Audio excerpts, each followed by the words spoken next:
시간이 되었습니다. 다 같이 마음을 모아서 8월 16일 주일 2부 예배를 하나님께 드리겠습니다.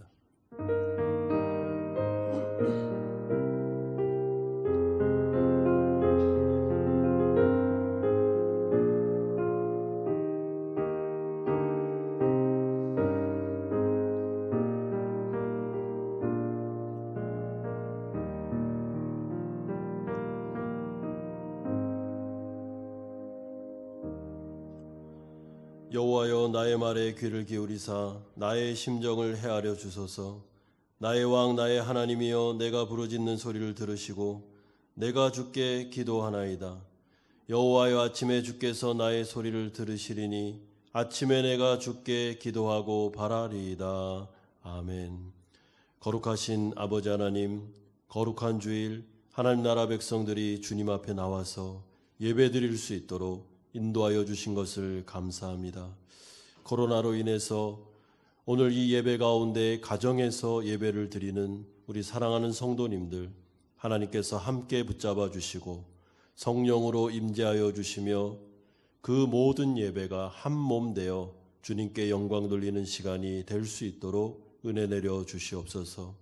우리에게 말씀하여 주시며 하나님의 말씀을 듣고 우리가 이 세상을 어떻게 살아가야 되는지를 알려주시고 하나님의 음성에 기울여 순종하는 인생을 살아갈 수 있도록 이 예배를 축복하여 주시옵소서. 아버지, 이 위기의 순간에 하나님의 전능하신 손길과 긍휼과 자비를 베푸셔서 코로나가 잘 종식되게 하여 주시옵시고 아버지, 다시 전 세계가 회복될 수 있도록 은혜 내려 주시옵소서. 주님의 이름을 붙잡고 부르짖으며 기도하고 있사오니 아버지, 우리의 기도를 들어 주옵소서. 예수님의 이름으로 기도드리옵나이다. 아멘. 우리 손을 앞으로 내미셔서 하나님을 예배하며 나아가시겠습니다. 천사의 말을 하는 사람도 천사의 말을 하는 사람도 사람 없으면 소용이 없고 심오한 진리 깨달은 자도 울리는 징과 강. 다시 한번 고백합시다. 천사의 말을 하는 사람도 천사의 말을 하는 사람도 사랑 없으면 소용이 없고 심오한 진리 깨달은 자도 울리는 징과 같네. 하나님 말씀 전한다 해도 그 무슨 소용 있나. 사랑 없으면 소용이 없고 아무것도 아닙니다. 진리를 보고 기뻐합니다. 진리를 보고 기뻐합니다. 은혜와 사실 품지 않으며 모든 것 믿고 하나님 모든 것 덮어주네. 모든 것 덮어. 하나님 말씀 전한다 해도 하나님 말씀 전한다. 하나님 우리에게 사랑을 더하여 주시옵소서. 그 무슨 소용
가득 채워주시옵소서.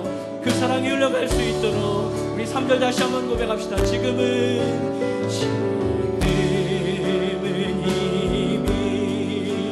희미하게 보이나 그때 우리 주님이 우리에게 사랑을 말씀하여 주셨습니다.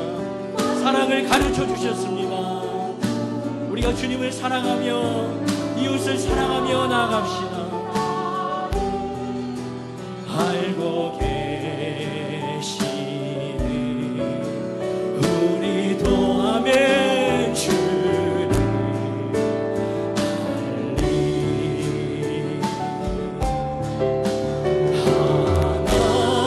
하나님 말씀 전한다 해도 그 무슨 소용 있나. 사랑 없으면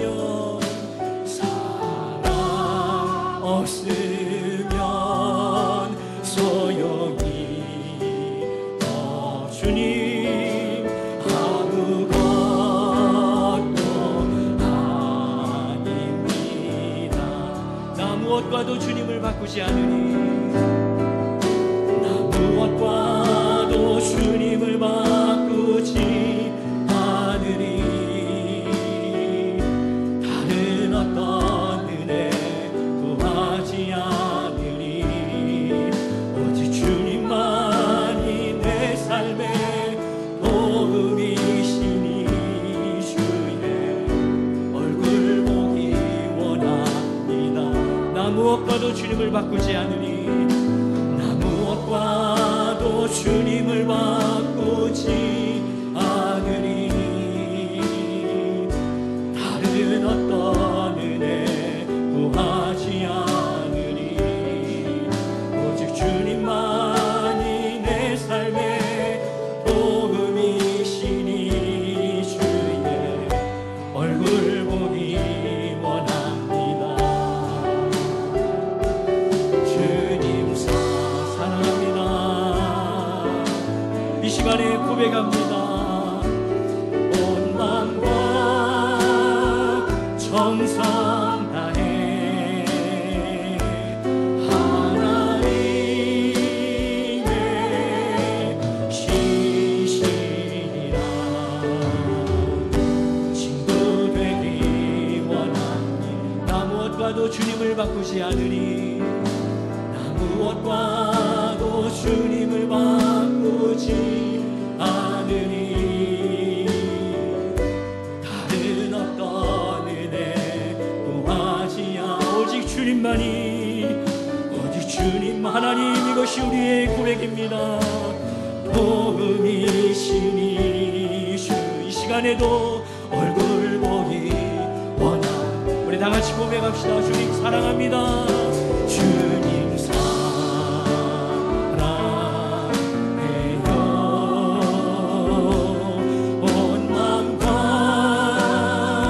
정성 다해 하나님의 신실한 친구 되어 자리 일어나셔서 주님 사랑합니다. 주님 사랑해요.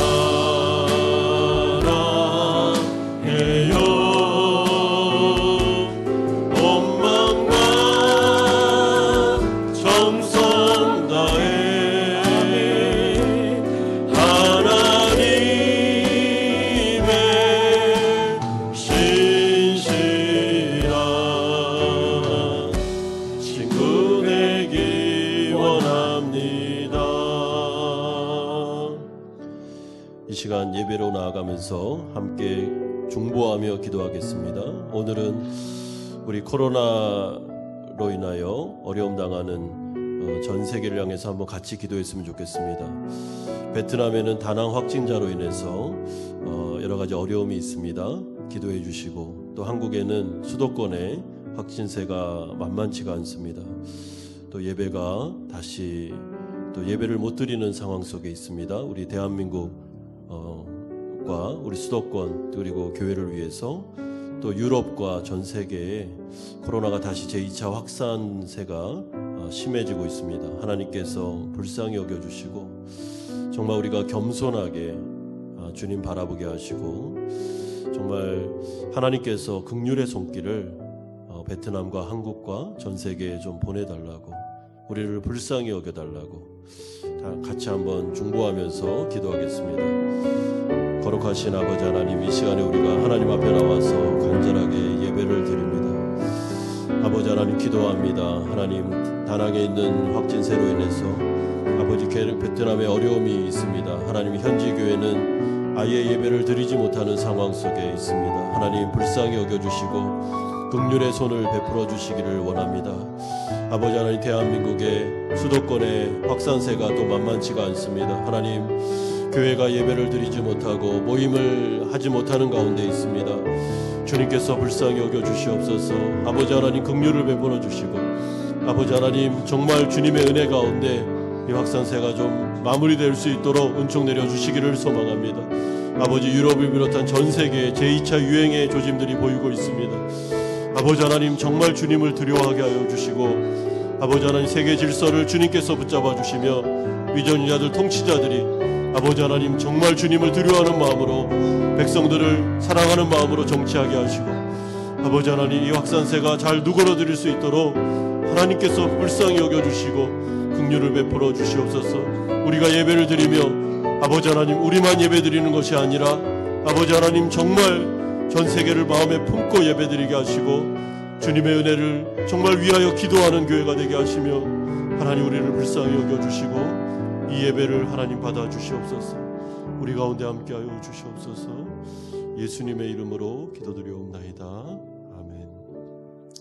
사도신경으로 신앙 고백 드리겠습니다. 나는 전능하신 아버지 하나님, 천지의 창조주를 믿습니다. 나는 그의 유일하신 아들 우리 주 예수 그리스도를 믿습니다. 그는 성령으로 잉태되어 동정녀 마리아에게서 나시고 본디오 빌라도에게 고난을 받아 십자가에 못 박혀 죽으시고 장사된 지 사흘 만에 죽은 자 가운데서 다시 살아나셨으며 하늘에 오르시어 전능하신 아버지 하나님 우편에 앉아 계시다가 거기로부터 살아있는 자와 죽은 자를 심판하러 오십니다. 나는 성령을 믿으며 거룩한 공교회와 성도의 교제와 죄를 용서받는 것과 몸의 부활과 영생을 믿습니다. 아멘. 다 함께 자리에 앉으셔서 430장 찬송 드리겠습니다.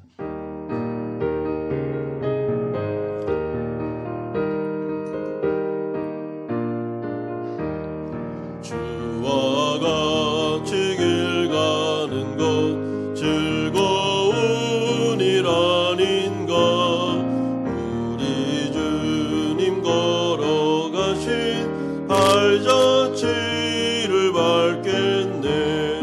한 걸음 한 걸음 주 예수와 함께 날마다 날마다 우리 걸어가리.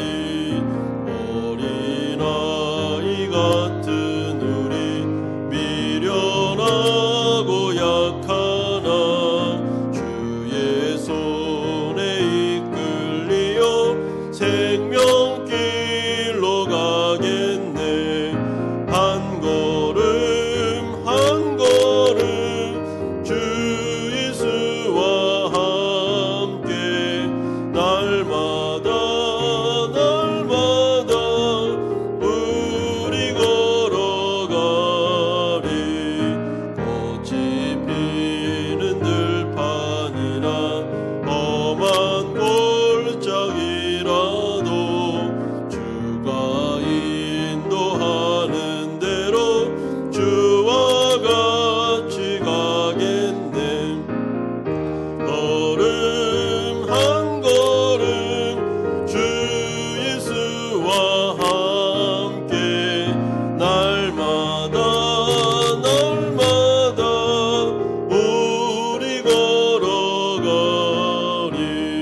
다 같이 기도드리시겠습니다. 찬송하리로다. 그는 우리 주 예수 그리스도의 하나님이시오 자비의 아버지시오 모든 위로의 하나님이시며 우리의 모든 환난 중에서 우리를 위로하사 우리로 하여금 하나님께 받은 위로로서 모든 환난 중에 있는 자들을 능히 위로하게 하시는 이시로다. 아멘. 언제나 자비와 사랑으로 우리를 눈동자같이 지키시며 위로해 주시는 주님, 지난 한 주간도 주님 안에서 지내도록 지켜주시고 이렇게 예배의 처소에 나와 하나님께 예배드릴 수 있도록 인도하여 주심에 감사를 드립니다. 하나님의 사랑에 비친 자들이 주님 앞에 나와 머리를 숙였사오니 우리의 예배를 기뻐 받아주시고 오직 하나님 한 분만을 높이고 신령과 진정으로 드려지는 예배가 되게 하여 주시옵소서. 베트남의 코로나 확진자의 증가로 인하여 주님의 예배의 처소에서 예배를 드리지 못하고 많은 분들이 이 자리에 함께하지 못하였습니다. 하지만 어느 곳에든지 주님께 드려지는 예배를 온전히 받아주시옵소서. 또한 코로나 문제로 예배에 대한 제약들이 속히 해결되어 우리 교회 모든 성도가 함께 예배드릴 수 있는 그날이 속히 오기를 기대합니다. 주님 뜻 안에서 모든 것들을 해결하여 주시옵소서. 저희는 부족하고 연약하기에 세상 유혹에 쉽게 넘어집니다. 주어진 환경에 안주하며 세상을 살아가느라 주님께 향하여야 할 우리의 마음이 주님께 향하지 못하고 주님이 기뻐하시는 삶을 온전히 살아가지 못하였음을 고백합니다. 저희의 완악함을 용서하여 주시옵소서. 저희를 진리의 말씀으로 강건케 하사 우리 모두가 하나님의 택하심을 받아 주님께 소유된 자로서 주님의 영광을 나타내며 주님의 거룩한 자로 온전한 순종과 믿음 안에서 살아갈 수 있도록 주님 인도하여 주시옵소서. 우리 교인 각 가정 안에 하나님께서 주인이 되시어 우리 부모와 자녀 모두가 하나님 뜻을 온전히 따라 살아가는 복된 가정이 되게 하여 주시옵소서. 각자 속한 처소에서 빛과 소금의 역할을 감당하며 살아갈 수 있도록 주님 인도하여 주시옵소서. 하나님의 선한 계획으로 세워주신 우리 한마음교회가 하나님의 몸된 교회로서 하나님의 기쁨이 되는 교회, 그리고 또한 초대교회와 같이 하나님의 나라를 바라보며 기도하고 구제하고 선교하는 예수제자 공동체가 되게 하시고 하나님의 나라의 확장에 힘을 쓰는 교회가 되게 하여 주시옵소서. 이제 우리 한마음 연합교회가 세워진 후 처음 있는 임직자 선출이 있습니다. 그 가운데 하나님께서 일꾼을 세우시는 귀한 자리인 줄 압니다. 하나님께서 사용하실 귀한 주님의 일꾼들이 세워지게 하여 주시고 우리 모두가 기도로서 임직자 선출을 준비할 수 있도록 하여 주시옵소서. 세상의 기준이 아닌 하나님의 기준으로 우리 새로운 임직자들을 세워주시길 원합니다. 또한 이번 임직자 선출로 인해 혹시 모를 교회 안에서의 마음의 상처가 생기는 일들이 생기지 않도록 주님 우리 교회를 지켜주시고 인도하여 주시옵소서. 우리 고3 학생들이 대학 진학을 위하여 원서를 넣고 두렵고 떨리는 가운데 결과를 기다리고 있습니다. 인생의 성장 과정 중에 있는 이들을 주님께서 위로하여 주시고 용기를 주시며 결과에 관계없이 하나님이 그들을 사랑하고 계심을 깨달을 수 있도록 하여 주시옵길 원하옵나이다. 이 시간 나성현 목사님의 입술을 통해 하나님의 말씀이 선포되어질 때 그 말씀을 통해 우리 모두가 하나님의 깊은 만남이 있게 하시고 하나님의 은혜를 체험하는 귀한 시간이 될 수 있도록 주님 인도하여 주시옵소서. 보이지 않는 곳에서 예배를 위해 섬기시는 모든 분들을 주님 지켜주시고 그들의 마음을 기뻐 받아 주시옵소서. 예배드리는 이 시간이 주님 홀로 영광 받아 주시는 그러한 시간이 될 수 있도록 주님 인도하여 주시옵소서.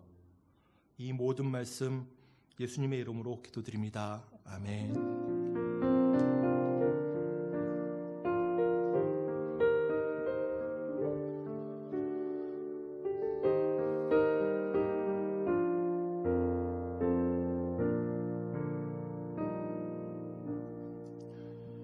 오늘 우리에게 주시는 하나님의 말씀은 신약성경 로마서 8장 1절에서 17절까지의 말씀입니다.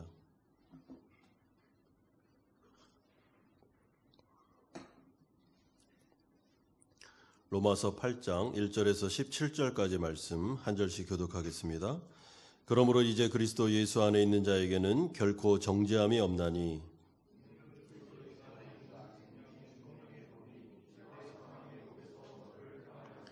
율법이 육신으로 말미암아 연약하여 할 수 없는 그것을 하나님은 하시나니 곧 죄로 말미암아 자기 아들을 죄 있는 육신의 모양으로 보내어 육신의 죄를 정하사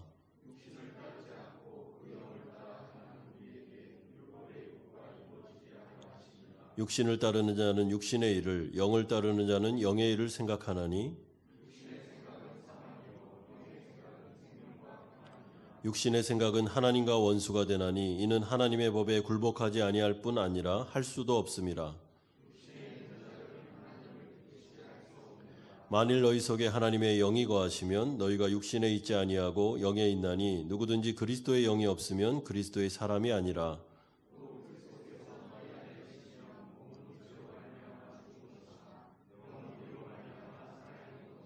예수를 죽은 자 가운데서 살리신 이의 영이 너희 안에 거하시면 그리스도 예수를 죽은 자 가운데서 살리신 이가 너희 안에 거하시는 그의 영으로 말미암아 너희 죽을 몸도 살리시리라.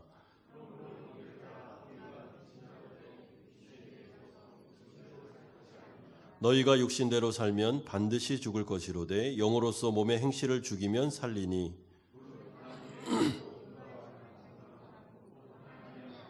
너희는 다시 무소하는 종의 영을 받지 아니하고 양자의 영을 받았으므로 우리가 아빠 아버지라고 부르짖느니라.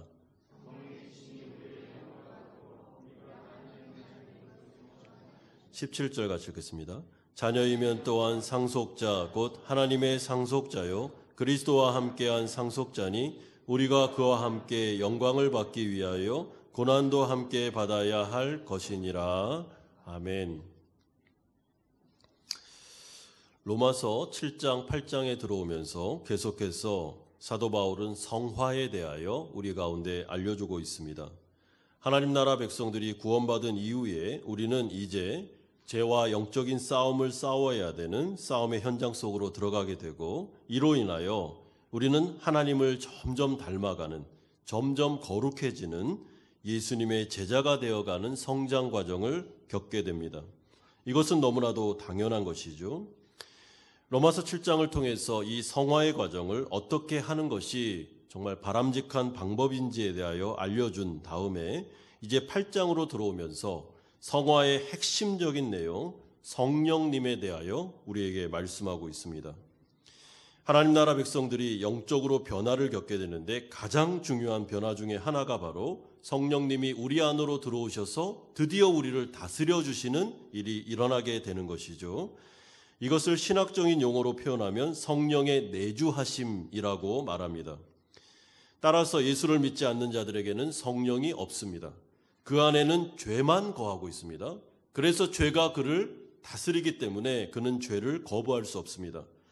그러나 우리가 예수를 믿고 난 다음에는 성령이 우리 안으로 들어오셔서 우리를 다스리심으로 우리 안에 있는 남겨진 죄와 싸워서 우리를 점점 승리하게 만드는 일을 이루어 가십니다. 물론 하루아침에 일어나는 일은 아니지만 그래도 우리는 영적으로 어렸을 때에 비해 계속 성장 과정을 통하여 죄와 싸워 승리하는 과정으로 들어가게 되는데 이것을 성화, 영적인 성장이다라고 말하고 있습니다. 오늘 본문은 이 성령님께서 하시는 일과 우리가 이 성령과 더불어 어떻게 성화 과정을 이루어 나가야 되는지에 대하여 우리에게 다시 한번 말씀해 주고 있습니다. 첫 번째로 우리가 살펴볼 내용은 하나님 나라 백성들에게는 결코 정죄함은 없다는 위대한 선언이 1절에서 4절까지에 나오고 있습니다. 1절을 보십시오. 그러므로 이제 그리스도 예수 안에 있는 자에게는 결코 정죄함이 없나니. 그러므로 이제라는 말이 무엇입니까? 로마서 1장부터 7장까지의 내용을 이제 소결론을 내리는 것입니다. 이 이야기를 하려고 많은 이야기, 설명들을 한 것이죠.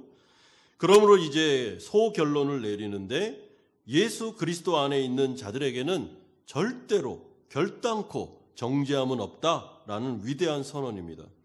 여기서 정죄라는 단어는 저주라는 단어하고 똑같은 단어입니다. 그러니까 이렇게 풀어 설명할 수 있습니다. 우리가 예수를 진짜 믿었다면 더 이상 우리는 죄 있다, 정죄함, 그리고 하나님의 저주나 심판, 더 쉽게 말하면 지옥행은 이제 없습니다. 끝났습니다. 우리는 이제 완전한 예수 그리스도의 자리로 소속을 옮기게 되었다라는 것이 선언입니다. 왜 사도 바울이 성화를 이야기하면서 이런 확신부터 우리에게 말씀하겠습니까? 성화 과정은 그야말로 죄와의 싸움입니다. 그렇기 때문에 하나님 나라 백성들도 순간 잘못 선택함으로 죄에 넘어질 수 있고 고의로 하나님의 마음을 아프게 해드릴 수도 있습니다.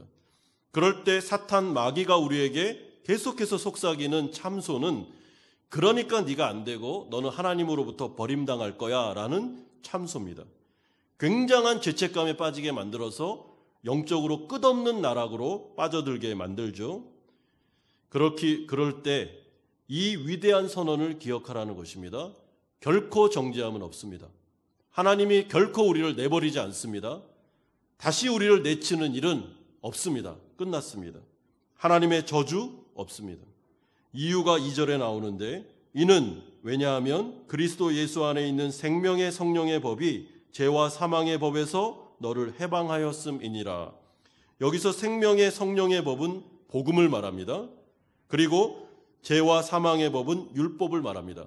율법이 나쁘다 그런 뜻이 아니고 율법이 증거하는 내용 중에 죄를 지면 사망의 대가를 지불해야 된다라는 말씀이 있는데 율법이 지향하는 그 요구를 어떻게 해요?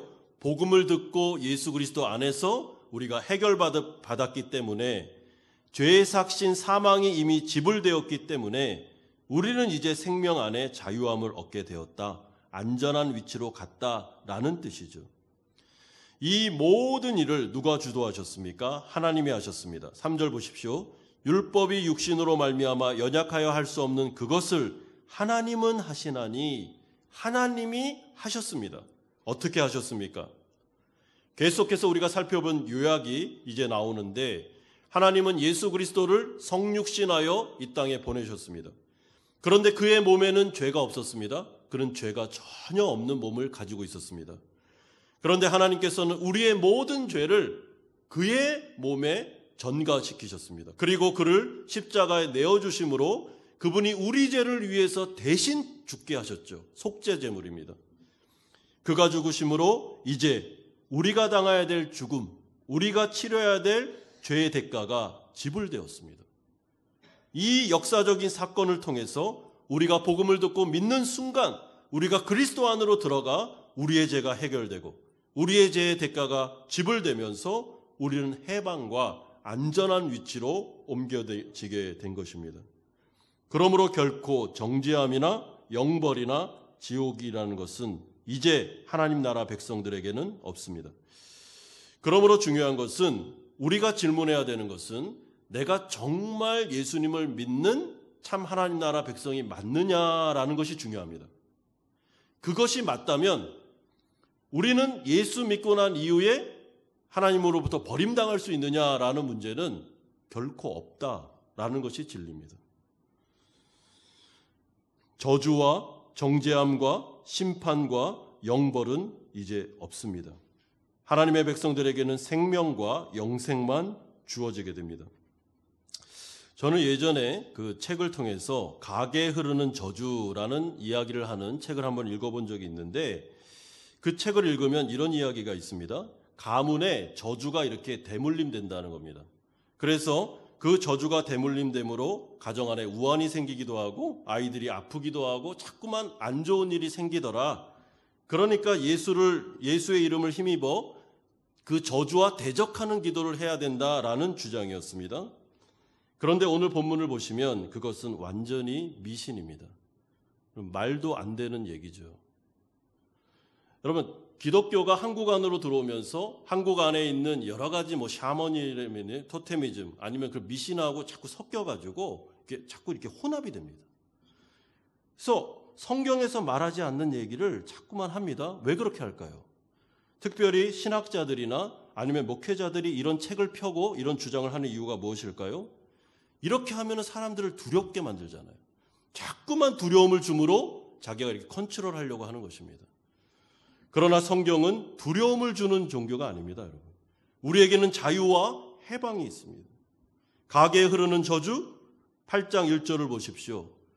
절대로 결코 없느니라 라고 말씀하고 있지 않습니까? 그런 것 없습니다. 우리가 예수를 믿으면 모든 저주가 끝납니다. 모든 정죄함이 끝납니다. 그리고 우리는 예수 안으로 들어갑니다. 그분이 우리를 주장하시고 죄와 사망과 모든 권세를 물리치신 그분이 우리의 주인이 되시는데 가게 흐르는 저주? 이런 게 어디 있습니까? 말도 되지 않는 것이죠. 지금 바울이 전하고 있는 이 로마서도 사실은 로마 헬라 철학이라든지 아니면 그 당시에 있었던 우상숭배와 수많은 미신, 거짓 선지자들의 메시지가 있었습니다. 그러므로 사람들을 얽어매고 자꾸만 사람들로 하여금 두려움에 빠지게 하고 그렇게 해서 자신들이 조종하려고 하는 세력들에 대해서 8장 1절은 분명하게 선언합니다. 하나님 나라 백성들은 이제 모든 저주와 정죄함, 사망으로부터 해방되었습니다. 이것을 누리시고 이것을 마음에 새기셔야 됩니다. 우리가 특별히 성화 과정 속에 죄를 짓고 넘어졌을 때 사탄 마귀가 우리를 참소하며 거짓된 메시지를 통해서 넌 안 돼, 넌 죽어야 돼, 하나님 너를 미워한다니까 자꾸 이런 식으로 다가올 때 우리의 마음속에 새겨진 이 성령의 펜으로 새겨진 결코 정죄함은 없느니라 이 말씀을 꽉 붙잡으셔야 됩니다. 그리고 얘기해야죠. 결코 정죄함은 없어. 하나님은 나를 내치지 않아. 내가 지금 이렇게 한 것은 마음 아픈 일이고 하나님의 마음을 참 속상하게 한 일이지만 그러나 하나님의 자녀됨에 대해서는 변화됨이 없다라는 것을 분명하게 인식하셔야 됩니다. 이 구절에 대한 해석을 통해서 존 스토트 목사님이나 마틴 로이 존스 목사님이 이 8장을 이야기하며 이것의 주제는 그리스도인의 안전함이다라고 말했는데 저는 동의합니다. 여러분, 그리스도인의 안전함에 대해서 8장은 힘주어서 강조하고 있습니다. 따라서 이 말씀을 듣고 우리는 흔들리지 말아야 합니다. 두 번째는 이런 변화된 것 중에 가장 중요한 성령이 우리 안에 거하시면 어떤 일이 일어나는지 우리에게 말씀하고 있습니다. 특별히 성령이 없는 사람들, 육신의 생각을 하는 사람들과 비교하면서 이 이야기를, 이 논리를 전개하고 있습니다. 7절 보십시오.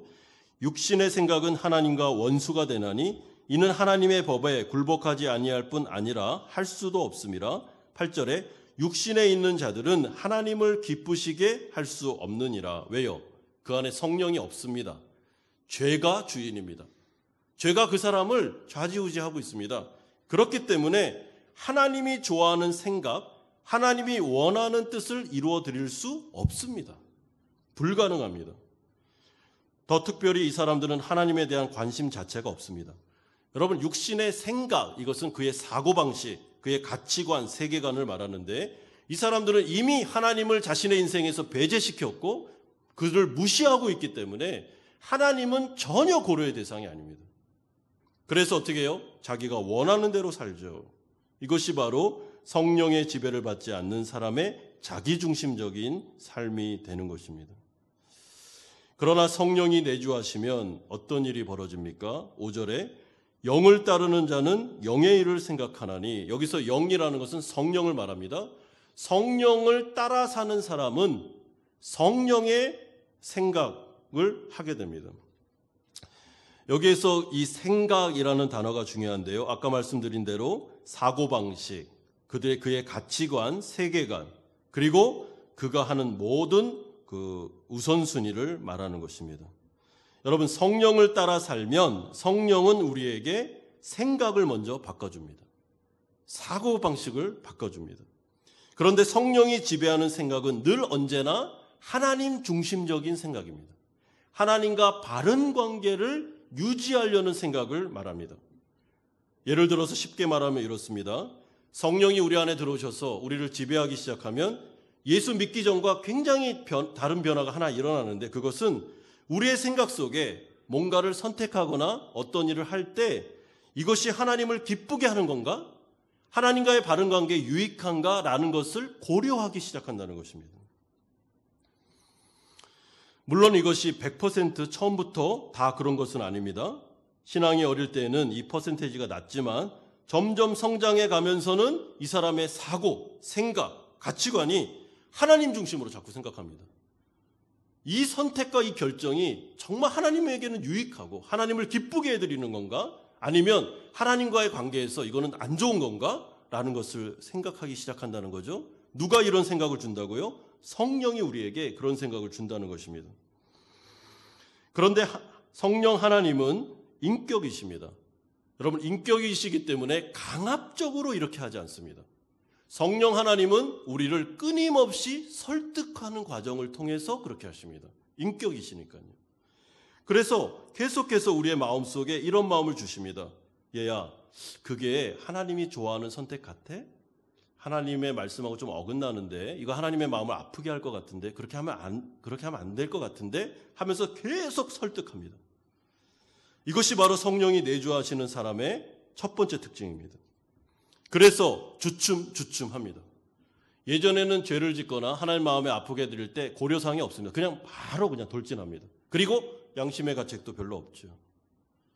그런데 성령이 들어오셔서 이건 아닌데, 그렇게 하면 안 되겠는데, 이렇게 하면 하나님과의 관계가 자꾸 소홀해질 텐데 하면서 우리의 마음속에 자꾸 생각을 심어줍니다. 그러면서 우선순위를 바꿔야 될 텐데 라고 말하는 것이죠.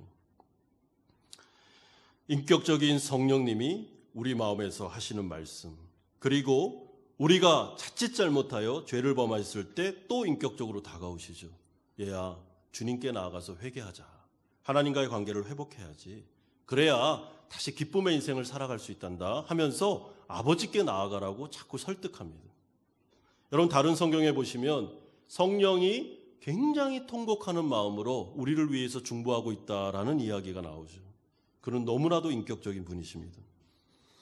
그런데 우리가 성령의 생각에 따라 살면 어떤 일이 벌어집니까? 6절을 보십시오. 영의 생각은 생명과 평안이니라. 성령이 주시는 생각대로 우리가 순종하면서 따라 살면 우리 안에 생명이 주어지는데, 이 생명이라는 것은 하나님과의 관계가 굉장히 돈독해진다라는 것이고, 평안이라는 것도 그와 화평을 이루게 된다. 그러니까 하나님과의 관계가 참 좋기 때문에 그 안에 생명력이 공급되고 기쁨이 공급되는 역사가 일어나게 되는 것입니다. 마치 시편 1편에 시냇가에 심은 나무와 같이 엄청난 생명수가 그에게 계속 공급되는 것이죠. 그리고 그 생명 안에는 하나님의 용서와 회복과 치료와 강건케 하심과 힘과 능력과 믿음 주심, 이 모든 것들이 그에게 나타나게 되어 결국에는 성령의 열매가 맺히기 시작하는 겁니다. 그러므로 바울은 12절에서 이렇게 권면합니다. 그러므로 형제들아, 우리가 빚진 자로 돼 육신에게 져서 육신대로 살 것이 아니니라. 우리가 빚졌다, 이 말은 우리가 사랑의 빚을 진 거죠. 하나님의 은혜를 받은 자로서 이제는 더 이상 죄의 뒹굴대처럼 살지 말고 이제는 하나님의 마음에 기쁨을 드리는 인생을 살자라는 말입니다. 그렇기 위해서 우리가 해야 될 일은 육신에 지면 안 되고 육신대로 살면 안 됩니다. 여기서 말하는 육신, 이것은 그야말로 몸, 바디를 말합니다. 우리의 몸은 사실은 구원받은 이후에 죄에 길들여진 상태로 여전히 남아 있습니다. 죄의 습관이 우리의 몸에 배어 있습니다. 그래서 여러분, 죄라는 것은 하나님을 대적하는 거잖아요. 우리의 눈과 생각과 그리고 우리의 이 손과 발, 이 모든 것들이 하나님을 대적하는 쪽으로 이게 습관화되어 있습니다. 그래서 하나님과의 관계를 돈독해 하기보다는 하나님과의 관계를 어긋나게 만드는 것에 더 빨리 갑니다. 그 가운데 게으름도 있고, 그 가운데 이 육신이 원하는 그런 자기만의 원하는 쾌락도 있고요. 이 모든 것들에 길들여져 있는 상태에 있는데, 그렇기 때문에 육신이 원하는 대로 가지 말라는 거예요. 자꾸만 이 복종시키는, 이 몸을 복종시키는 훈련을 하라는 것이죠. 우리가 아주 간단하게 보면 하나님의 말씀인 성경을 읽는 쪽으로 이 몸이 길들여져 있습니까? 아니면 안 읽는 쪽으로 길들여져 있습니까? 우리 보시면 게으름에 빠릅니까? 아니면 하나님 앞에 예배하고 이런 것에 더 빠릅니까? 머리로는 계속 해야 된다고 생각하는데 몸이 말을 안 듣는다, 그런 말을 하시는데 정답입니다. 몸이 말을 안 듣습니다. 훈련시켜야 됩니다. 그러므로 13절은 이렇게 경고합니다. 너희가 육신대로 살면 반드시 죽을 것이로되 영으로서 몸의 행실을 죽이면 살리니. 이 구절은 잘 해석하셔야 되는데요. 이 13절의 구절은 지금 칭의에 관련된 맥락 속에 주어진 구절이 아니고 성화에 관련된 맥락 속에 주어진 구절입니다. 그러므로 너희가 육신대로 살면 반드시 죽는다라는 이 죽음을 하나님으로부터 다시 쫓겨난다. 너희들은 다시 영벌을 받을 거야 라는 것으로 해석하시면 안 됩니다. 이 말은 무엇이냐면 너희가 죄에 길들여져 있는 육신의 요구대로 계속 반복적으로 살아가다 보면 마치 영적으로 죽은 것 같은, 무슨 말입니까? 성령이 고갈되고 그리고 영적 침체가 심해지는, 구원에서 벗어난 게 아니라 구원받은 상태에서 성령이 굉장히 고갈되고 영적으로 침체가 와서 기쁨도 사라지고 감사도 사라지고 짜증과 이 모든 것들이 막 마음속에 밀려오는 상태로 살아가게 될 거다. 여러분, 그러면 우리가 어떻게 삽니까? 하나님 나라 백성들의 삶의 원동력은 기쁨인데, 기쁨이 없는데 어떻게 우리가 예배드리고 어떻게 우리가 일상을 살아갈 수 있겠습니까? 육신대로 살면 기쁨이 싹 사라지게 될 거다. 삶의 힘과 삶의 원동력이 없어질 거다. 영적 침체가 찾아올 거다. 성령이 마치 고갈되는 상태에 있을 것이다. 그러니 그렇게 하지 말고 어떻게 해요? 영으로서 몸의 행실을 죽이면 살리니. 여기서 영도 성령을 말합니다.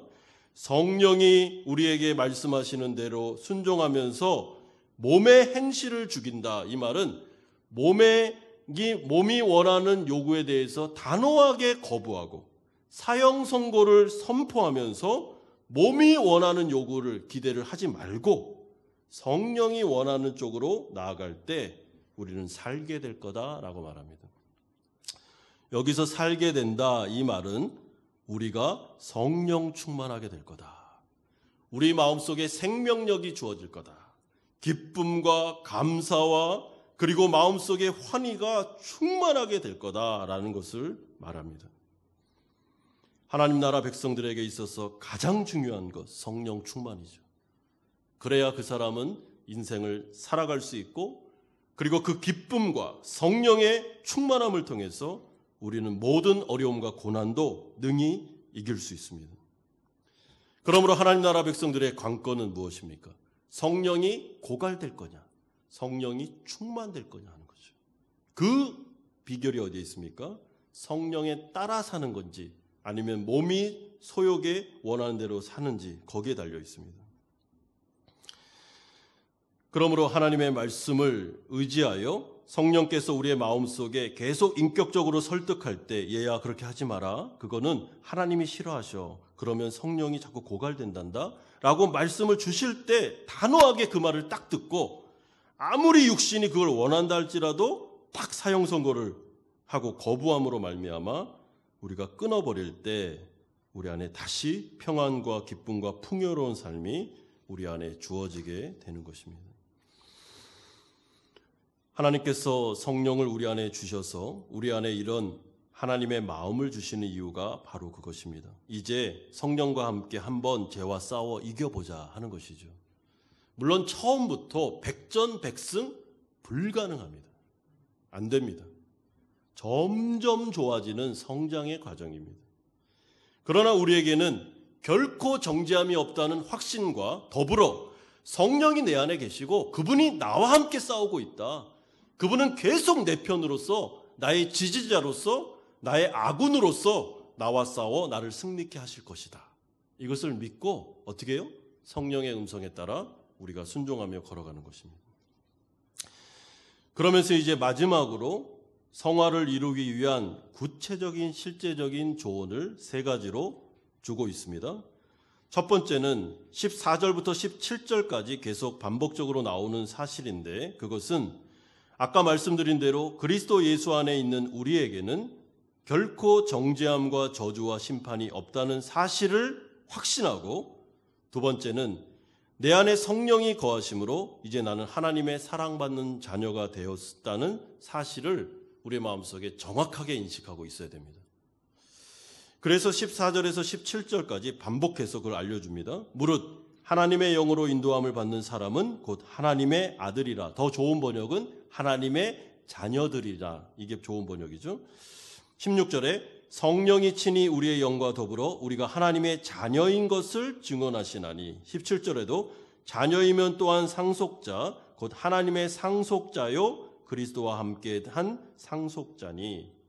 하나님의 자녀가 되었다는 확신, 더 이상 하나님의 언약 관계에서 버림당하지 않는다는 확신, 이것을 마음속에 성령의 펜으로 탁 새겨놓으십시오. 어떤 참소와 어떤 거짓된 메시지가 오더라도 흔들리지 마십시오. 여러분, 이 진리를 꽉 붙잡으셔야 됩니다. 왜냐하면 이단 중에 우리의 그 구원의 확신을 흔들어 놓고 그로 말미암아 두려움을 심어줌으로 우리를 컨트롤하려는 세력이 많기 때문에 그렇습니다. 그런 교리는 아예 들을 생각을 하지 마십시오. 8장 1절의 말씀을 딱 마음에 새기셔야 됩니다. 두 번째는 우리가 하나님의 자녀가 되었으면 우리에게 주어진 놀라운 혜택이 있습니다. 15절 보십시오. 너희는 다시 무서워하는 종의 영을 받지 아니하고 양자의 영을 받았으므로 우리가 아빠 아버지라고 부르짖느니라. 자, 자녀가 되었으면 당연하죠. 이제 하나님을 향해서 아빠 하면서 부르짖을 수 있고 그분에게 언제든지 나갈 수 있느니라. 우리는 두려워하는 종이 아니다는 것입니다. 우리는 자녀가 되었다는 것이죠. 그러므로 이것은 15절의 말씀을 통해서 바울이 성화 과정을 이루어 나가면서 이 엄청난 혜택을 누리십시오, 사용하십시오, 활용하십시오라는 뜻입니다. 하나님께 친밀하게 나아가 기도하십시오. 그분에게 성령을 구하십시오. 그분에게 보호하심을 말씀드리십시오. 그러면 하나님은 사랑하는 자녀의 이야기를 들으시고 그 말씀에 따라 반드시 선을 이루어 주시는 하나님이심을 기억하라라는 것이죠. 따라서 성화 과정에 있어서 하나님께서 우리에게 주신 성경 말씀과 더불어 가장 강력한 무기 중에 하나가 바로 기도입니다. 기도를 배우셔야 됩니다. 그런데 우리는 구약에 있는 사람들처럼 두려워하면서 기도하지 않습니다. 물론 하나님을 경외하는 마음이 있습니다. 그러나 하나님은 우리의 아빠, 아버지십니다. 그래서 예수님이 제자들을 향해 말씀하시기를 이제는 우리 아버지라고 부르라고 하셨습니다. 유대인 전통에 의해서 예수님이 하나님을 아버지라고 불러라, 이 말은 굉장한 충격 중에 충격이었습니다. 왜요? 유대인들은 하나님께 나아가지도 못하고 하나님의 이름조차 부르지 못합니다. 그런데 그 하나님에 대하여 아버지라고? 이게 받아들일 수 없는 진리죠. 그러나 그것이 우리에게 이미 역사적으로 이루어졌습니다. 하나님께 나아가십시오. 넘어졌다 할지라도 하나님께 나아가십시오. 아버지, 잘못했습니다. 아버지, 잘못했습니다.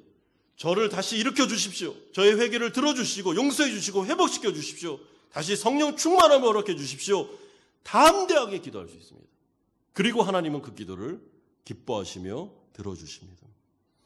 하나님은 완전한 당신의 백성을 원하지 않습니다. 완전한 인간은 없습니다. 하나님은 우리의 연약함을 이미 알고 계십니다. 우리가 이미 넘어질 거라는 것을 예상하셨습니다. 그래서 하나님은 우리 안에 성령을 보내시기로 결정하신 것입니다. 우리가 하나님 앞에 나와서 늘 완전하기 위해서 몸부림치는 것, 그것은 자기 기만입니다. 그럴 수 없습니다. 넘어진 것을 인정하십시오. 하나님 앞에 나와서 겸손하십시오. 그리고 하나님의 도우심을 구하십시오. 하나님의 은혜가 주어지게 될 것입니다. 세 번째 우리가 기억해야 되는 것은 성화 과정의 필수 코스, 고난의 삶이 주어진다는 사실입니다.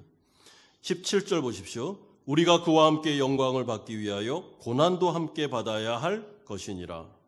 하나님께서 성화 과정을 위해서 하나님 나라 백성들에게 두 가지를 줬는데, 하나는 남겨진 죄를 주셨습니다. 여러분, 우리 생각에 왜 이거를 남겨뒀을까? 왜 죄가 이렇게 싸우기 힘든데 이걸 굳이 주셨을까? 죄와의 영적 싸움을 통해서 성화되기 때문에 그렇습니다. 그리고 하나님께서 또 하나 허락하신 삶은 고난입니다. 고난은 하나님 나라 백성들을 죽이기 위해서 준 고난이 아니고 우리를 살리기 위해서 준 것입니다. 이것이 바로 성경의 역설이죠. 고난은 우리를 영광스럽게 만들고 우리를 변화시키기 위해서 주신 하나님의 허락입니다. 따라서 고난을 바라보는 관점 자체가 바뀌어야 됩니다. 하나님께서 고난을 주실 때 하나님 나라 백성들에게 가장 아름다운 성품, 성령의 성품이 맺히는데 그것이 겸손입니다. 고난이 오면 자기가 어떤 존재인지를 압니다. 내가 이렇게 연약하고 내가 이렇게 믿음 없으며 하나님의 마음을 아프게 해드린 사람이구나 하면서 겸손해지면서 하나님 의존적으로 우리가 바뀌죠.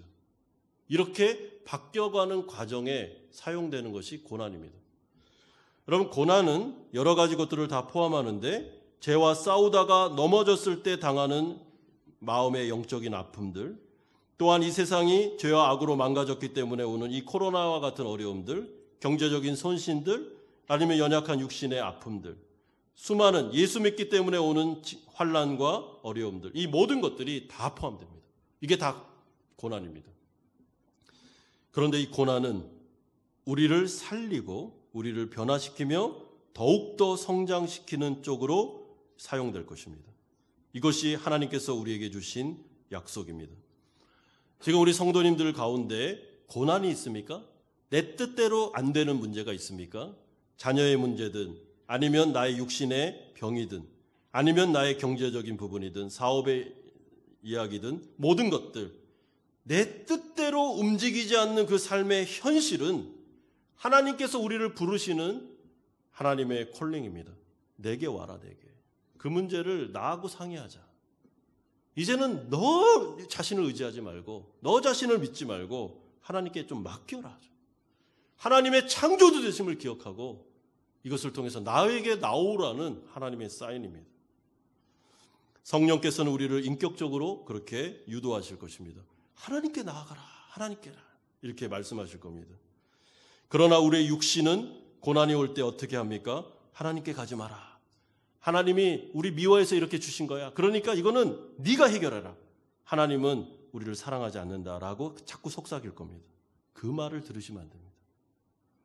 하나님은 선하시고 아름다운 분이십니다. 우리를 향한 하나님의 뜻은 항상 선합니다. 고난은 그래서 우리에게 유익이 되는 것입니다. 오늘 이 말씀을 요약함으로 설교를 마치려고 합니다. 하나님께서는 우리를 성화시키려고 합니다. 그래서 성령을 주셨습니다. 우리가 성령의 음성에 순종하면서 살 때, 육신을 거부할 때 성령 충만이 주어지게 될 것입니다.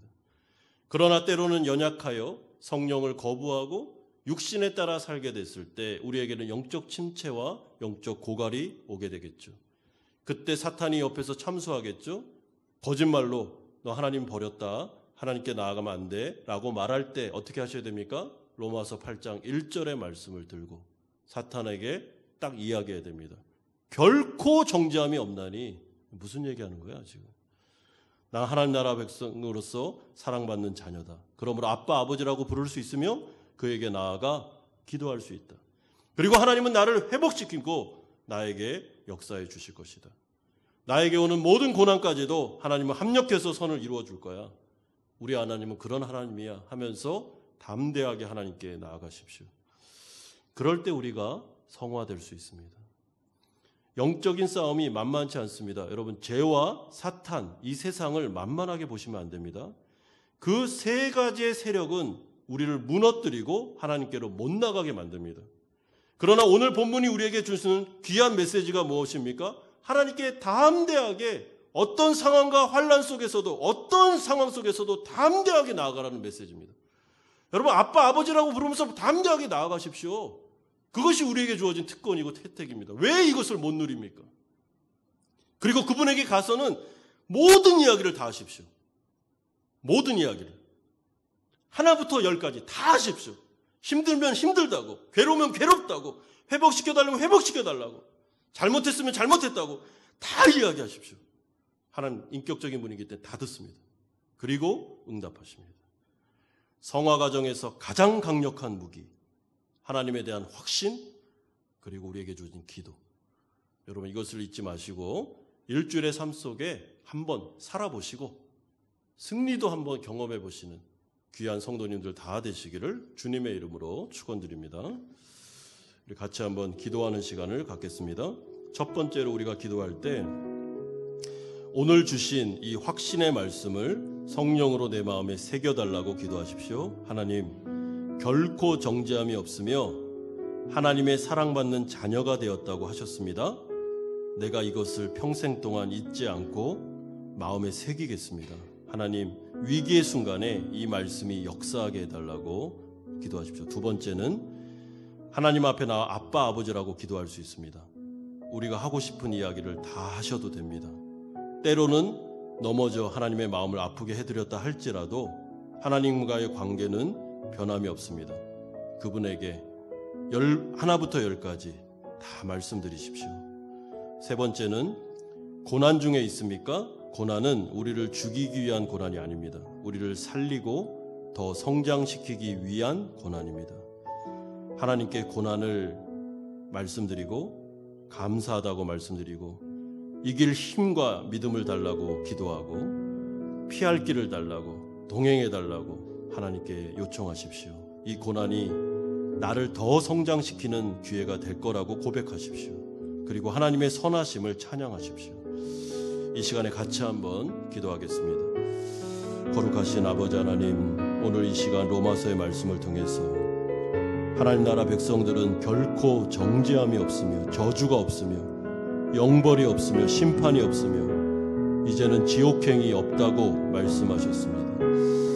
하나님, 사랑받는 자녀가 되었으며 아빠, 아버지라고 부르짖을 수 있는 특권이 주어졌다고 말씀하셨습니다. 하나님, 이 진리를 우리의 마음에 새겨주시옵소서. 어떤 상황과 순간 속에서도 잊어버리지 않고 성령을 통하여 이 진리가 역사하게 하여 주시옵소서.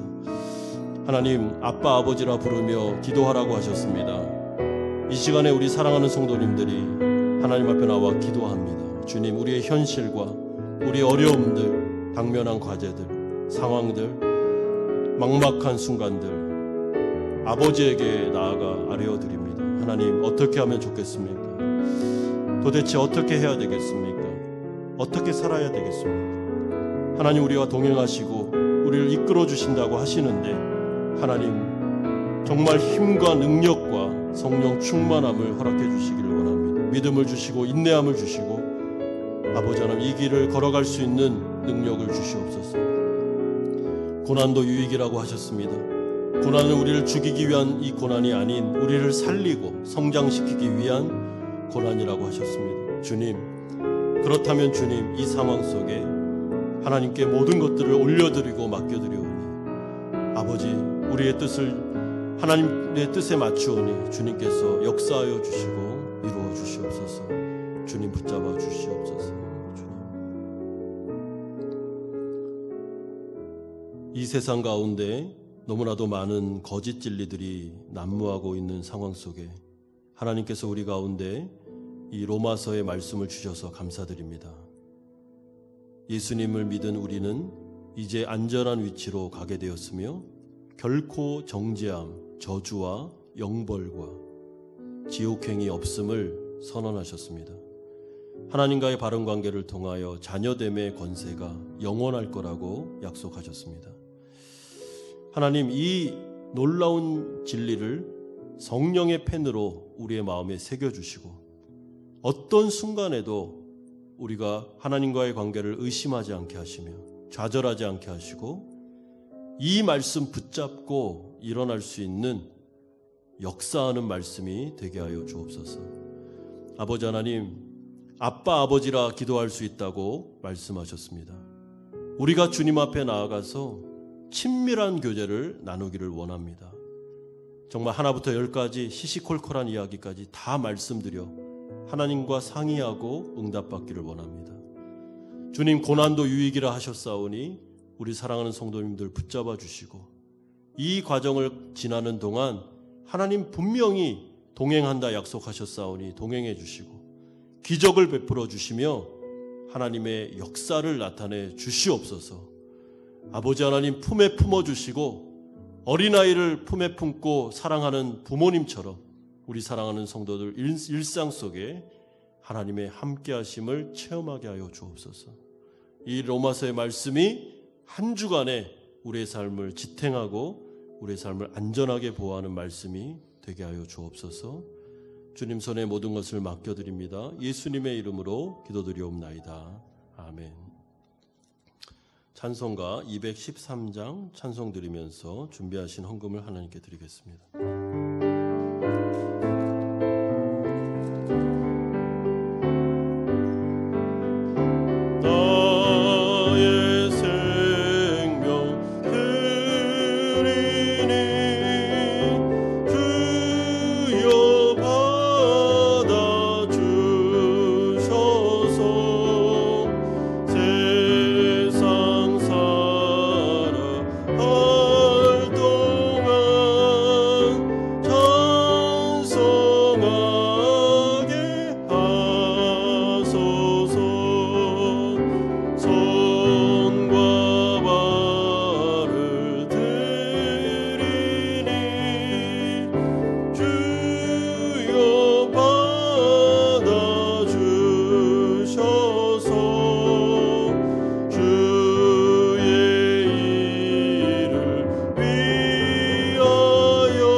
나의 보화 드리니 주여 받아 주셔서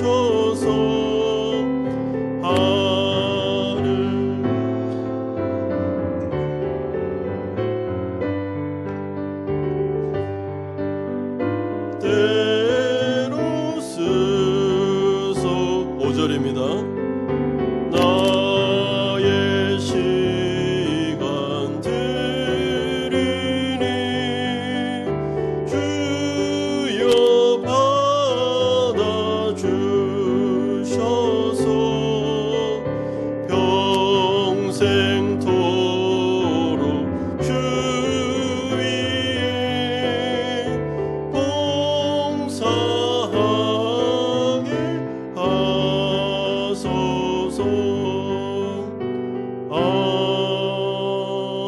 아멘. 거룩하신 아버지 하나님, 우리가 예수를 믿고 주 안에 있다는 것이 얼마나 큰 축복인지를 우리에게 말씀하여 주시니 감사드립니다. 우리의 마음속에 감사의 마음을 담아서 하나님께 예물을 드립니다. 주일 헌금과 11조와 감사 헌금, 또한 목적이 있는 예물들, 그리고 몸으로 드리는 헌신들 주님 손에 바치오니 하나님께서 흠양하여 주시며 아름답게 사용하여 주시기를 원합니다. 하나님 나라 백성답게 합당하게 살게 하시고 하나님 성령에 따라 살아 승리하게 하여 주옵소서. 우리 사랑하는 성도들의 권속들, 가정과 직장과 사업장을 붙잡아 주시옵소서. 고난 중에 주님께서 합력하여 선을 이루시고 이 가운데 주님의 뜻이 잘 체험되게 하시며 동행하여 주옵소서. 아버지 하나님, 복을 주시고 피할 길을 주옵소서. 주님을 믿는 믿음을 더하여 주옵소서. 우리 사랑하는 자녀들을 축복하여 주시고 어디 있든지 간에 창조주를 기억하며 영육간에 강건하게 보내게 하여 주시되, 특별히 우리 고3 친구들 이 마지막 주님 의지하고 바라볼 때 하나님께서 아름다운 길을 열어 주시옵소서. 하나님, 몸이 약한 분들이 계십니다. 안수하여 주셔서 아버지 하나님, 정말 몸의 질병이 치료되게 하여 주시고 강건함을 힘입어 하나님의 일을 감당하게 하시며, 아버지 하나님, 그 모든 코로나로 인한 어려움들 하나님께서 다 막아주시기를 소망합니다. 주님을 의지합니다. 감사드립니다. 예수님의 이름으로 기도드리옵나이다. 아멘. 교회 소식을 알려드리겠습니다. 우리 이번 다낭 코로나19 확진자 발생과 관련해서 7군 인민위원회에서 지난주에 30명 이상 종교 모임을 금해달라는 공지가 내려왔기 때문에 저희가 이렇게 조치를 취하게 되었습니다. 주중 예배는 정상적으로 모이도록 하겠습니다. 주일학교 예배는 각 부서별로 나눠서 드리게 되는데요. 그 지면을 참조하시면 되겠습니다. 주일 예배는 1부, 2부, 3부 30명씩 해서 드리게 됩니다. 예배 참석을 원하시는 분들의 신청자를 받는 이유는 우리가 인원과 그리고 그 시간대를 좀 조율하기 위해서 하는 것입니다. 김용호 목사님 개인톡으로 신청해 주시면 감사하겠습니다. 가정에서 주일 영상 예배를 드리시는 분들은 우리 전체 예배 영상이 11시에 전체 톡을 통해서 나아가도록 하겠습니다.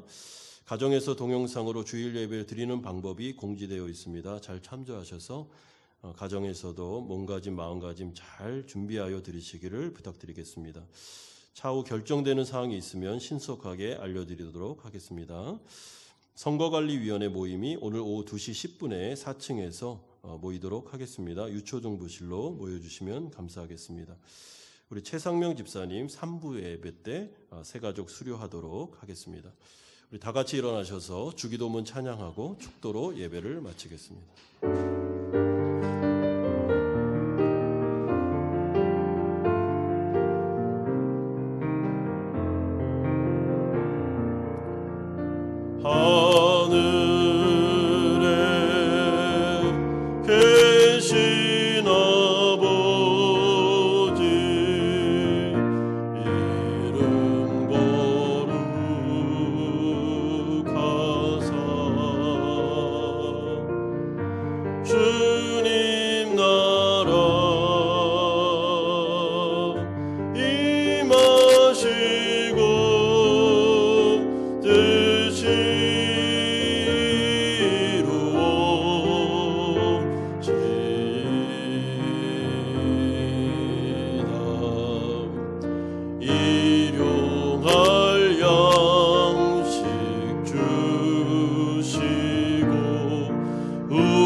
이제는 우리 주 예수 그리스도의 은혜와 하나님 아버지의 사랑하심과 성령 하나님의 교통 충만하심이 성령의 인도하심에 따라 죄와 싸워 승리하기를 소망하는 사랑하는 성도님들의 머리 위에와 이들의 가정과 직장과 사업처 위에 사랑하는 자녀들과 선교사님들 머리 위에 이제부터 영원토록 함께 있을지어다.